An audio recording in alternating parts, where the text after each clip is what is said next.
बेचारे बच्चे उदास मुंह लेकर वापस उस पटाखे की दुकान के बाहर आकर खड़े हो जाते हैं और दूर से ही पटाखे देखकर खुश हो रहे होते हैं।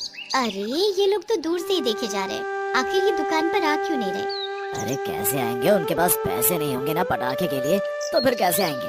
देखो, अगर हमने इनको मुफ्त में पटाखे बांटना शुरू कर दिया तो इन लोगों को हम पर शक हो जाएगा। तो हमें अब कुछ और ही सोचना पड़ेगा। हाँ तुम बिल्कुल सही बोल रही हो। दोनों बहुत देर तक यही सोचते रहते हैं और फिर चुड़ैल को एक आइडिया आता है, क्यों ना हम एक खेल खेलें।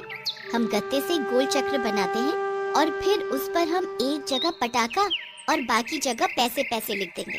फिर हम बच्चों को वो गोल चक्र घुमाने को बोलेंगे।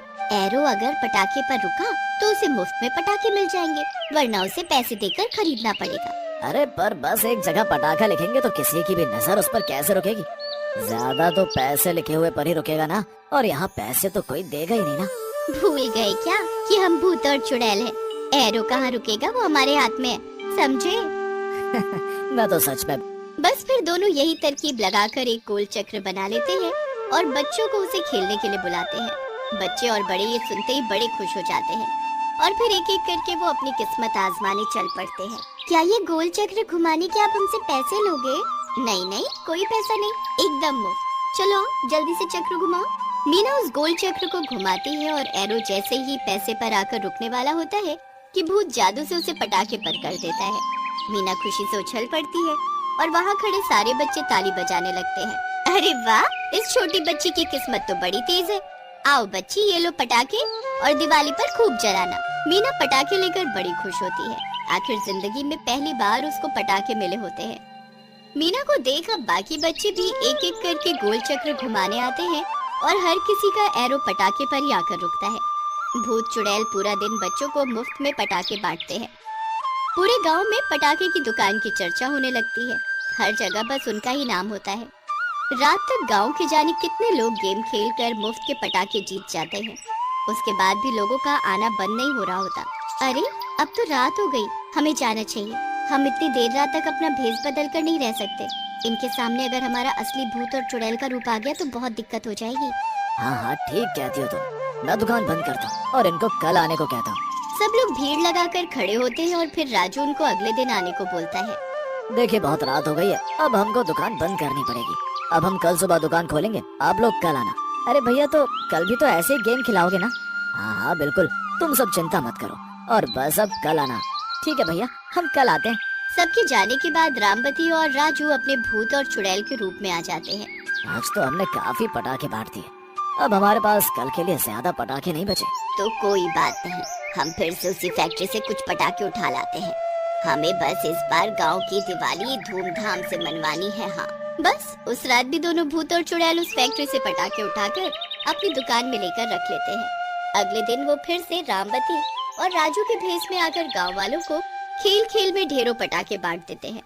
हर रोज गांव वाले आकर खूब सारे पटाखे जीत कर ले जाते हैं और किसी को भी शक नहीं होता कि पटाखे की दुकान किसी भूत और चुड़ैल की है। ऐसे ही करते करते अब गांव के हर घर में पटाखे होते हैं और सबको दिवाली का बेसब्री से इंतजार रहता है। कुछ दिनों बाद दिवाली आ जाती है। बच्चे सुबह से पटाखे के डिब्बों पर नजर लगाए रहते हैं। हर घर में खुशियाँ ही खुशियाँ और दिवाली की तैयारी चल रही होती है। पहली बार गांव में दिवाली की रौनक देखने को मिल रही होती है। ये सब देख दुकान में बैठे रामवती और राजू बड़े ही खुश होते हैं। आखिरकार हमने वो कर दिखाया जो हम चाहते थे।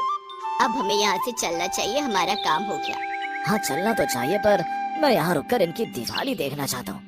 देखना चाहता हूँ कि इन बच्चों के चेहरे पर इन पटाखों को जलाकर कैसी खुशी आएगी।